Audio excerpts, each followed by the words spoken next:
जो आप मेरे पीछे देख रहे हैं वो दुनिया की सबसे स्ट्रिक्ट और सबसे बड़ी जेल है। इस मेगा जेल में 40,000 कैदियों की कैपेसिटी है। यहाँ वो कैदी हैं जिन्हें आप सबसे खतरनाक और अनसेफ इंसान मान सकते हैं। तुमने कितने लोगों की जान ली है? 5, 10, कितने? 50 से ज्यादा। MS-13 और बाकी कई गैंग्स। ये जानवर है, ये इंसान नहीं है। ये साइकोपैथ और सोशियोपैथ हैं, ऐसे लोग जिनसे आप यहाँ मिलने वाले हैं। हम सबसे खतरनाक कैदियों को देखने जा रहे हैं। स्वागत है सी कॉर्ट में, जो कैपेसिटी के हिसाब से दुनिया की सबसे बड़ी जेल है, एल सल्वाडोर में। इसे सबसे खतरनाक क्रिमिनल्स को कैद करने के लिए बनाया गया है, जो यहाँ लग भी खतरनाक रहे वो लोग। जाने की उम्मीद नहीं कर सकते। यहाँ से निकलने का कोई रास्ता नहीं है। तुम यहाँ से कैसे बाहर जाओगे? इस छोटे से देश जिसकी आबादी सिर्फ 60 लाख है, उसको इतनी बड़ी जेल क्यों चाहिए? वजह है खतरनाक गैंग्स। कभी पूरे देश पर राज करने वाले इन गैंग्स पर मार्च 2022 से कड़ी कार्रवाई शुरू हुई। भाई साहब क्या हो रहा है बे? राष्ट्रपति नायाब बुकेले के शासन में सिर्फ 16 महीनों में 70,000 से ज्यादा लोग को अरेस्ट किया गया। ये देश की एडल्ट पॉपुलेशन का करीब 2% है। 2%? एडल्ट पॉपुलेशन का करीब 2% है। भाई साहब 2%? इंडिया के अडल्ट पॉपुलेशन का 2% कितना होगा भाई? बसों ने रात के अंधेरे में एक सख्ती से तैयार किए गए ऑपरेशन में हजारों गैंग के सदस्यों को जंजीरों में बांधकर सी कॉर्ट पहुंचाया। एक के पीछे एक बैठाए, सिर झुकाए, वो एक ही भीड़ की तरह दिख रहे थे। हथियारबंद गार्ड से घिरे होने के कारण उनमें से किसी ने भी आदेशों का विरोध करने की हिम्मत नहीं करी। एक ही दिन में उनकी जिंदगी पूरी तरह से बदल गई। हम यहाँ के सबसे खतरनाक गैंग लीडर का इंटरव्यू भी करेंगे। 2022 में बनी ये जेल बहुत बड़ी है। ये जेल जो है ये करीब 410 एकड़ में फैली है दोस्तों। और आपको बता दें इसमें करीब 8 अलग अलग हिस्से हैं। हर 2 हिस्सों को 3 मीटर ऊंची दीवार और नुकीले तारों से घेरा गया है। ये पूरी जगह 9 मीटर ऊंची दीवार और 3 मीटर ऊंची बिजली की तारों वाली फेंस से घिरी हुई है, जिसमें 50,000 करंट है। 19 वॉच टावर्स हर हरकत पर नजर रख रहे हैं ताकि कुछ भी छूट न जाए। यहाँ की पूरी डिजाइन सिर्फ भागने से नहीं रोकती, बल्कि भागने के ख्याल को ही मिटा देती है। हेलो, हमारे पास प्रेसिडेंसी से परमिशन है। सोल्जर्स ने हमें रोक लिया। हमें उम्मीद है कि ये आखिरी चेक पॉइंट होगा। सी कॉर्ट के आसपास के 2 किलोमीटर के दायरे में जैमर ने सारे सिग्नल्स ब्लॉक कर दिए हैं, जिससे कम्युनिकेशन बंद हो गया है। जेल की सुरक्षा के लिए 600 से ज्यादा सैनिक सिर्फ बाहरी सुरक्षा पर तैनात हैं। ये होती है असली जेल भाई साहब। जेल में दाखिल होने से पहले हमें अपनी सारी चीजें यहीं छोड़नी होंगी। हम सिर्फ कैमरा और माइक्रोफोन साथ ले जाएंगे बस। धीरे धीरे पास करो, कैमरे की तरफ देखो। Body scanner. मुझे याद नहीं रहा कि मैंने अपनी वेडिंग रिंग उतारी है। इसे वहां रखना होगा। ये क्या? मशीन कुछ भी छुपने नहीं देती। ये हाई कैपेसिटी एक्सरे स्कैन हड्डियों भाई साहब। तक को दिखा देता है। इसे खासतौर पर नए कैदियों की जांच के लिए इस्तेमाल किया जाता है, ताकि कोई भी अपनी बॉडी में ऐसा सामान ना ले जाने की कोशिश करे जो पूरी तरह से प्रतिबंधित है। ये सही है। चीजें निगल लेते थे या फिर बजाना और एटस के जरिए अंदर लाने की कोशिश करते थे। Micro SD card, micro chips और यहाँ तक कि फोन चार्जर भी। एक और गहन बॉडी चेक की गई। अपने जूते उतारो। उन्होंने हमारे सॉक्स को भी अंदर से चेक किया। हमें केवल सिक्योरिटी पार करने में 1 घंटा लग गया, जबकि हमें मीडिया के रूप में इनवाइट किया गया था और इसके लिए महीनों पहले अप्लाई किया था। गार्ड्स ने मास्क पहना है क्योंकि वो यहाँ एक जोखिम भरा काम कर रहे हैं। अगर उनकी ये सही है, ऐसा ही चाहिए। पता है अभी इंडिया में भी होगा, मतलब फोकस साल हो और लाइन पे ला। पहचान हो गई तो टाउन सेंटर से आना उनके लिए और भी खतरनाक हो सकता है, क्योंकि इनके गैंग्स के बहुत सारे कनेक्शन है, इसलिए उन्हें अपनी पहचान छुपानी पड़ती है। आप मास्क क्यों नहीं पहनते? मुझे उनसे आमने सामने बात करनी पड़ती है, उनकी आंखों में देखकर। वो पहले से ही जानते हैं कि मैं कौन हूँ। अब हम रजिस्ट्रेशन रूम में। ये जगह सिर्फ कैदियों के लिए है। जब किसी क्रिमिनल को सड़क से पकड़ा जाता है तो उनके पास कोई ID नहीं होती और न ही वो अपना असली नाम बताते हैं, इसलिए उनके फिंगरप्रिंट और फोटो लेकर उन्हें सिस्टम में एनरोल किया जाता है। एक बार जब वो सी कॉर्ट का परमानेंट पार्ट बन जाते हैं तो वो अपने परिवार और प्रियजनों से हमेशा के लिए संपर्क खो देते हैं, क्योंकि फैमिली विजिट स्ट्रिक्टली मना है। ये भी ध्यान देने वाली बात है कि बड़ी कार्रवाई के दौरान कुछ मासूम लोग गलती से जेल पैसे पिटाते भाई, देखो ना। जेल होनी चाहिए ऐसी। क्या बात करें, मतलब ये कुछ अच्छे बंदे नहीं है भाई, इनको अच्छा सा ट्रीटमेंट मिले। में बंद कर दिए गए। नो कॉन्टैक्ट पॉलिसी की वजह से उनके परिवार को ये तक नहीं पता कि वो कहाँ हैं या जिंदा भी हैं या नहीं। कुछ के लिए ये डॉक्यूमेंट्री उनके गायब प्रियजन को देखने का पहला मौका हो सकता है। कैदियों के मॉड्यूल्स में जाने से पहले हम जेल के आर्मरी सेक्शन में गए। ये हिस्सा किसी भी संभावित दंगे के मामले में जरूरी है, क्योंकि यहाँ के क्रिमिनल्स दुनिया के सबसे खतरनाक क्रिमिनल्स माने जाते हैं। हम जो हथियार यहाँ इस्तेमाल करते हैं और वो M16 65 राइफल है, जो कि M16 राइफल जैसी ही होती है। हमारे पास 12 गेज शॉटगन भी है। सिग सॉयर राइफल हमें तंग जगहों में भी आसानी से काम करने देती है। जब क्रिमिनल्स को अरेस्ट कर बस में ले जाया जाता है तो उनके मूवमेंट को रोकने और ऑफिसर्स की सुरक्षा के लिए कई तरह की हथकड़ियां और जंजीरें लगाई जाती हैं। क्या यहाँ पे कभी दंगा हुआ है? अभी तक कोई भागने की कोशिश नहीं हुई। यहाँ हमारे पास सबसे खतरनाक क्रिमिनल है। दंगा रोकने वाले गियर में सिर की सुरक्षा, फेस शील्ड, गर्दन की सुरक्षा, एंटी ट्रॉमा वेस्ट, पैरों की सुरक्षा, शिन गार्ड्स और एक शील्ड शामिल है। आमतौर पर जेलों में कैदी हाथ से बने हथियार जैसे चाकू या नुकीले औजार तैयार कर लेते हैं। उनकी पूरी सुरक्षा की जाती है। आप देख सकते हैं उनके पैरों की भी सुरक्षा होती है। क्योंकि जेल बहुत बड़ी है, हमें बस से जाना होगा। अब हम मॉड्यूल एरिया में एंटर कर रहे हैं। रेडी कार्ड भी है। सुरक्षित रखने के लिए सी कॉर्ट में 1000 स्टाफ मेंबर्स काम करते हैं। ये लगभग इम्पॉसिबल है, लेकिन बस सोचिए अगर कोई कैदी इस किले नुमा जेल से बाहर निकल भी जाए तो जो छोटे छोटे पत्थर आप देख रहे हैं उन्हें जानबूझकर यहाँ रखा गया है। इन पत्थरों पर चलते ही आवाज होती है जैसे अलार्म बज गया हो। ऐसे में चुपचाप भागना नामुमकिन है। क्या उन्होंने भागने की कोशिश की? नहीं। क्या वो कोशिश कर सकते हैं? मुश्किल है, क्योंकि उन्हें कई सिक्योरिटी रिंग्स पार करने होंगे। सी कॉर्ट को एक अलग अलग जगह पर अपनी पूरी इंफ्रास्ट्रक्चर के साथ बनाया गया है, जिसमें इलेक्ट्रिकल और सीवेज सिस्टम भी शामिल है, ताकि देखो ये क्या सही चीज है। मेरे सर के ऊपर देखना, उन्होंने पार्किंग ऐसी जगह पे बना दी है कि अंदर जाने की जरूरत ही नहीं है। अंदर की गाड़ियां अंदर ही रहेगी, बाहर की गाड़ियां बाहर। तो कोई गाड़ी के नीचे जाएगा ऐसा ऐसा कुछ नहीं। चलो साइड में हो जाओ, बस हो गया बात। ऐसा है, ये सही है कि नहीं? तो पार्किंग अंदर बना देते, ये कैंपस वही तो साथ बनाया गया है, जिसमें इलेक्ट्रिकल और सीवेज सिस्टम भी शामिल है, ताकि बाहरी रोक टोक ना हो सके। अगर बिजली कट जाए या पानी की सप्लाई रुक जाए तो असिस्टेंस और पावर प्लांट से 1 हफ्ते तक काम कर सकते हैं। मुझे बहुत एक्साइटमेंट हो रही है। अब हम दुनिया के सबसे खतरनाक क्रिमिनल्स के आमने सामने होने वाले हैं। माहौल काफी तनावपूर्ण है। अब हम एक मॉड्यूल के अंदर जा रहे हैं। आप यहाँ तीसरे और चौथे मॉड्यूल को एक साथ देख सकते हैं। जो क्रिमिनल इनमें से किसी एक इमारत में घुसता है वो कभी इन दरवाजों से बाहर नहीं निकलता। कुछ ही कदमों में हम 2500 से ज्यादा कैदियों के बीच होंगे। ऐसा ये ऐसा है जैसे कंट्रोल केओस के बीच कदम रख रहे हैं। अगले जवाब भी दे रहे भाई।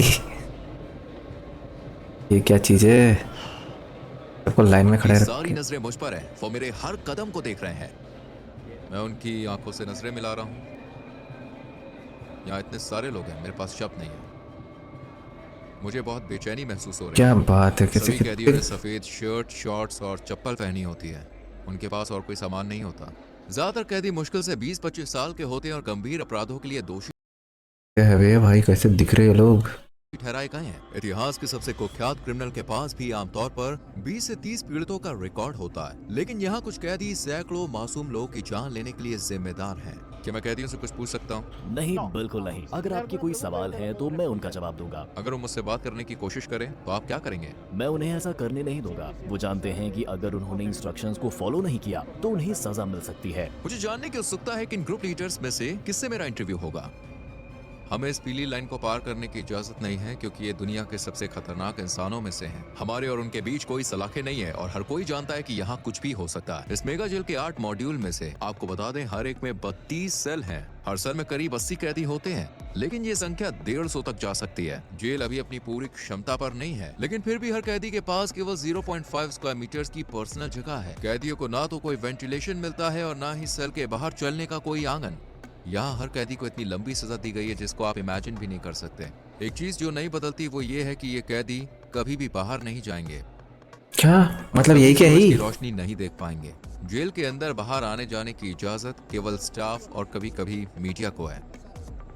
ये लोग कभी भी इस बिल्डिंग को नहीं छोड़ेंगे। अगर आप उनके चेहरे को देखें तो उनकी आंखों में खालीपन दिखेगा। इनके पास भविष्य के लिए कोई उम्मीद नहीं है। ये लोग बहुत रोबोटिक लगते हैं। इनकी जिंदगी एकदम बेजान चल रही है। ये खुला कोना इनका टॉयलेट एरिया है। 80 कैदियों के लिए यहाँ सिर्फ 2 टॉयलेट है। ये काफी अपमानजनक है। इनका पूरा कॉन्फिडेंस और अनुशासन यहाँ तोड़ दिया जाता है। जहाँ ये टॉयलेट करते हैं वहीं पर ये नहाते भी है। खुद को साफ करने के लिए वो प्लास्टिक के डायपर्स और एक ही बेसिन का इस्तेमाल करते हैं। उनकी सेल में पीने के लिए सप्लाई नहीं है, इसलिए उन्हें पीने के पानी के लिए एक नीले बैरल पर निर्भर रहना पड़ता है। जहाँ ये कैदी सोते हैं वो है मेटल के बंक बेड। न तकिया और न ही गद्दा। हर कैदी को सिर्फ जरूरत भर का सामान मिलता है। एक सफेद चादर, एक यूनिफॉर्म, मोजे, चप्पल और एक तौलिया, बस यही। ये कैदी अपने 4 लेवल वाले बंक बेड पर पूरा दिन बिताते हैं। इन्हें ऐसे ठूस कर रखा गया जैसे गोदाम में सामान रखा जाता है। स्वच्छता और अनुशासन के लिए कैदियों के बाल हर 2 हफ्ते में जेल स्टाफ द्वारा काटे जाते हैं। लंबे बाल या दाढ़ी सिर्फ गंदे ही नहीं होती, बल्कि इनसे तेज धार वाली चीजें भी छुपाई जा सकती है। चलो देखते हैं, अपनी शर्ट उतारो और यहाँ लाइन में खड़े हो जाओ। अब ये अपनी शर्ट्स उतार रहे हैं। ये कैदी कभी MS-13 और बोरियो 18 गैंग्स का हिस्सा थे जो एल सल्वाडोर के मोहल्लों पर राज करते थे। इन 2 दुश्मन गैंग्स ने सालों तक लोकल लोगों से पैसे वसूले और उन्हें बहुत तकलीफ दी। यहाँ बोरियो 18 और MS-13 दोनों गैंग्स एक ही सेल में हैं। कितने खुकार लग रहे भाई, मेरे को कुछ समझ भी नहीं आ रहा क्या बात करो। इसी तरह रहते हैं। बाहर अगर कोई दूसरे के इलाके में जाता है तो उसे बुरी तरह से मारा जाता है, लेकिन यहाँ वो आखिरी सांस तक एक साथ रहते हैं। ये एक दूसरे पर टैटू बना के रखा कैसे है। रहते हैं। इन्हें साथ रहना सीखना पड़ता है। यहाँ ये जेल में है, सड़क पर नहीं। ज्यादातर कैदियों के शरीर पर यहाँ तक कि चेहरे पर भी टैटू है जो उनकी गैंग की वफादारी को दिखाते हैं। MS-13 के लिए टैटू में आमतौर पर शुरुआती अक्षर या नंबर 13 होता है। दूसरे गैंग के मेंबर 18 या 666 जैसे निशान इस्तेमाल करते हैं जो 18 तक जोड़ते हैं और शैतान का प्रतीक माने जाते हैं, या रोमन नंबर्स का इस्तेमाल करते हैं। चेहरे पर गैंग टैटू होना इस बात का साफ संकेत है कि वो संगठन के सबसे बेरहम और बड़े मेंबर्स में से एक हैं। सड़क पर ऐसे व्यक्ति से टकराना मौत को सामने देखने जैसा है। मकड़ी के जाल का टैटू रिप्रेजेंट करता है कि व्यक्ति न्याय व्यवस्था के जाल में फंसा है और लंबी जेल की सजा काट रहा है। शैतान के सींग वाला टैटू अंधेरे का प्रतीक है जो इन लोगों के शैतान की पूजा करने को दर्शाता है। कुछ तो यहाँ तक दावा करते हैं कि उन्होंने अपने काम शैतान के आदेश पर किए हैं। आंसू की बूंद वाला ये टैटू दर्शाता है कि उस व्यक्ति ने किसी की जान ली है। अगर 3 आंसू हैं तो इसका मतलब है कि उन्होंने इतने लोगों की जान ली है कि उनको अब इस चीज की गिनती भी याद नहीं है। अभी हंसो बाद में रो वाक्य वाले जो मास्क है या फिर जो जोकर के टैटू हैं, वो ये संदेश देते हैं कि मुश्किलों में भी मजबूत रहो और परिणामों का सामना बाद में करो। क्या ये सभी लोग वाकई में इतने ज्यादा बुरे हैं? ये किसी और ही लेवल पर है। सबसे खतरनाक क्रिमिनल जो अपनी मानसिकता कभी नहीं बदलेंगे। अगर आप ऊपर की ओर देखें तो वहाँ एक कैटवॉक एरिया है। गार्ड्स लगातार इस ऊंची जगह से कैदियों पर नजर रखते हैं। अगर कुछ भी संदिग्ध होता है तो वो तुरंत कार्रवाई करते हैं। इसके अलावा कैमरों का एक बहुत बड़ा नेटवर्क हर कोने पर 24/7 नजर रखता है ताकि कुछ भी छूट ना जाए। मॉड्यूल्स को दिन रात रोशनी से भर कर रखा जाता है। जब सूरज ढल जाता है तब भी लाइट्स हर वक्त जलती रहती है। कैदियों पर लगातार नजर रखी जाती है। मुझे लगता है ये यहाँ होने वाली सबसे मुश्किल चीजों में से एक है। जब वो सोने की कोशिश करते हैं तो अपनी आंखों को रोशनी से बचाने के लिए तौलिए से ढक लेते हैं। यहाँ पर एक पादरी बाइबल से कैदियों को देखे कुछ महत्वपूर्ण पाठ पढ़ा रहे हैं। वहीं दूसरी तरफ कुछ कैदी फिजिकल एक्सरसाइज कर रहे हैं। एक ट्रेनर भी मौजूद है। ये इकलौता समय है जब ये कैदी अपनी सेल से बाहर आते हैं। ये गतिविधियाँ हथियारबंद गार्ड्स की नजर में हफ्ते में कुल 1 घंटे के लिए होती है। हफ्ते में एक बार इस तरह की एक्टिविटी प्रति सप्ताह टोटल 1 घंटे के लिए होती है। बाकी पूरा समय ये अपनी सेल में बंद रहते हैं। ये एक रोटेटिंग शेड्यूल है। जगह की कमी के कारण सभी कैदी एक ही दिन बाहर नहीं आ सकते। यदि कैदी सेल के बाहर होते हैं तो ऐसे में क्या कभी कोई बड़ा हंगामा हुआ है? अब तक कुछ नहीं हुआ। जब भी हमारा कैमरा किसी सेल पर फोकस करता है तो अक्सर हम किसी कैदी को चुपचाप कुछ शब्द बोलते हुए देखते हैं। जेल की सलाखों के पीछे भी गैंग के मेंबर बाहर ऑर्डर्स भेजने की कोशिश करते हैं। एक कैदी ऐसा ही कर रहा था। उसका मैसेज ब्लॉक करने के लिए सेंसर कर दिया। ये गैंग सभी भी काफी ताकत रखते हैं। अफवाह है कि ये मासूम लोगों को निशाना बनाकर बदला लेने का प्लान बना रहे हैं। इसके जवाब में अधिकारियों ने चेतावनी दी है कि वे कैदियों पर और सख्त कदम उठाएंगे। अगर उन्होंने ऐसा किया तो उन्हें जेल में खाना नहीं मिलेगा। मैं कसम खाता हूँ वो एक दाना चावल भी नहीं खाएंगे। फिर देखते हैं भाई वो साहब। कितने दिन टिकते हैं। यहाँ कैदियों को ये बंदा मैंने देखा, ये बंदा इसके वजह से वो जो अभी देखा नहीं क्या बनने, इसके वजह से ये जेल भी बनी है। एल सल्वाडोर का जो प्रेसिडेंट है सबको रास्ते पे ला दिया भाई उसने। सुबह, दोपहर और रात का खाना मिलता है। नाश्ते में आमतौर पर चावल और बीन्स होते हैं और रात के खाने में भी यही होता है। दोपहर के खाने में सफेद चावल और पास्ता मिलता है। यहाँ कोई न्यूट्रिशन वाला खाना जैसे चिकन या मीट नहीं दिया जाता। ये है आज का लंच। चावल, पास्ता और 2 टॉर्टिला। क्या मेन्यू रोज बदलता है? नहीं। क्या हर दिन यही खाना होता है? हाँ, हमेशा यही। फ्रेशमेंट। ये एक मीठा पेय है। वैसे खुद चखने वाला हूँ। कैदियों को अपने हाथों से खाना खाना पड़ता है और खाने के बाद इंडियन लग रहा है पूरा। साफ करनी होती है। प्रोटीन की कमी वाली इस डाइट के कारण इनमें से कई को न्यूट्रिशन की कमी की समस्या हो सकती है। हम कैदियों के साथ इंटरव्यू शुरू करने से पहले आपको एक ऐसी जगह दिखाना चाहते हैं जो अब तक देखी गई जगहों से भी ज्यादा खौफनाक है। ये है आइसोलेशन सेल एरिया। जब कैदी कानून के मुताबिक कोई नियम तोड़ते हैं तो उन्हें इन आइसोलेशन सेल्स में भेजा जा सकता है।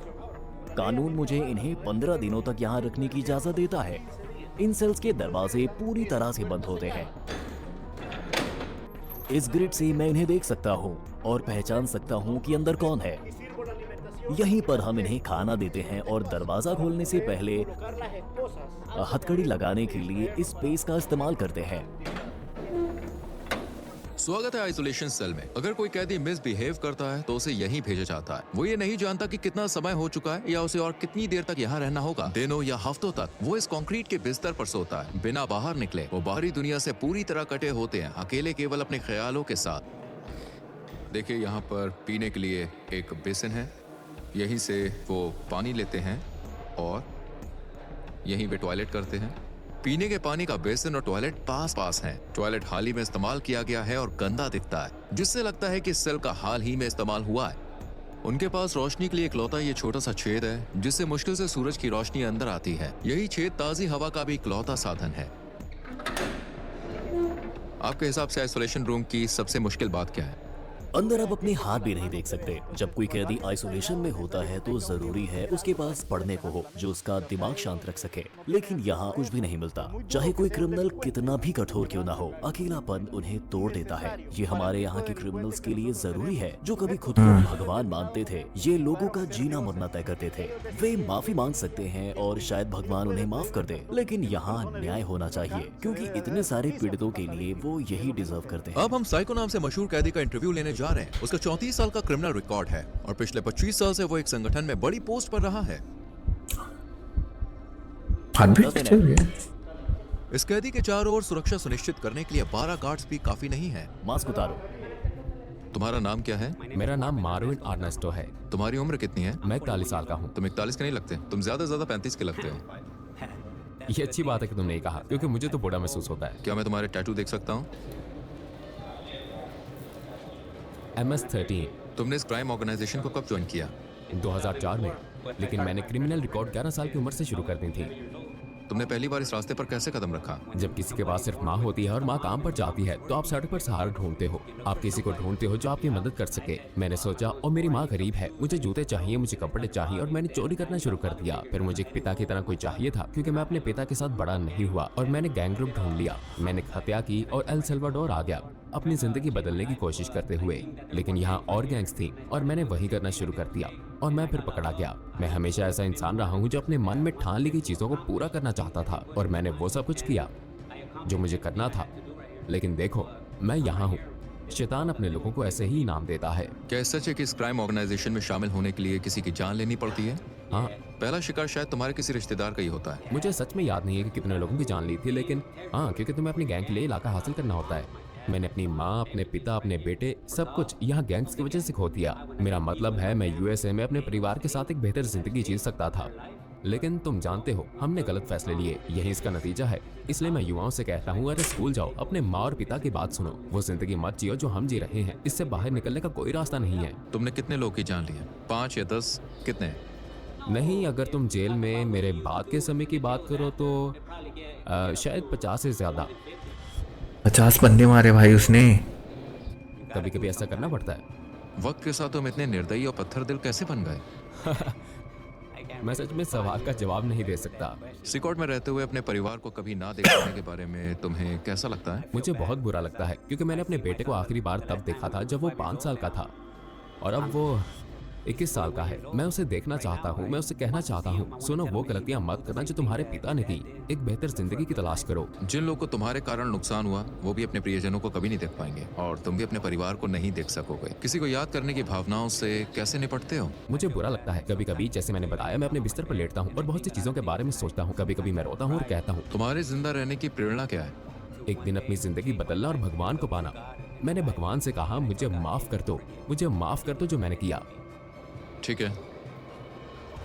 आखिरकार हमने सूरज की रोशनी देखी, और सच कहूं, सिकॉट ऐसी जगह है जहां आप कभी भी नहीं जाना चाहेंगे, यहाँ तक कि एक विजिटर के तौर पर भी। लेकिन जिन लोगों ने सल्वाडोर के मासूम लोगों को शिकार बनाया, यह अब उनका हमेशा का घर बन गया है। इन क्रिमिनल्स ने निर्दोष लोगों का जीने का हक छीन लिया, और अब वो इसकी कीमत ऐसा लग रहे हैं वो लोग। देखो, उनको देख के ऐसा लग रहा है पूरे। सरकार का मैसेज साफ है, अब अपराध बर्दाश्त नहीं किया जाएगा और सजा बेहद सख्त होगी। एल सल्वाडोर में सबसे ज्यादा हाई रेट लाइफ कॉस्ट या फाइट्स की वजह से चरम पर। एक साल में हर 1 लाख लोगों में से 104 अपनी जान गंवा देते थे। पिछली सरकारों ने इन गैंग्स के साथ दोस्तों समझौते किए, लेकिन इससे हमेशा के लिए शांति कभी नहीं आई। हालांकि मौजूदा सरकार का मेथड कंट्रोवर्शियल है, लेकिन 2023 तक ये नंबर तेजी से गिरकर 1 लाख में 2.4 हो गया, जिससे सल्वाडोर पहली बार दुनिया के सबसे सुरक्षित देशों में शामिल हो गया। अब इसके नतीजे साफ हैं, शहरों में शांति लौट आई और मोहल्लों में सुकून देखा जा सकता है। लेकिन उन लोगों का क्या जो गलत तरीके से जेल में डाले गए? क्या ये सही न्याय है या केवल अपराध को काबू में रखने का तरीका? क्या ये एक परमानेंट समाधान है या फिर सिर्फ एक टेम्परेरी उपाय? फिलहाल देखिए परमानेंट है कि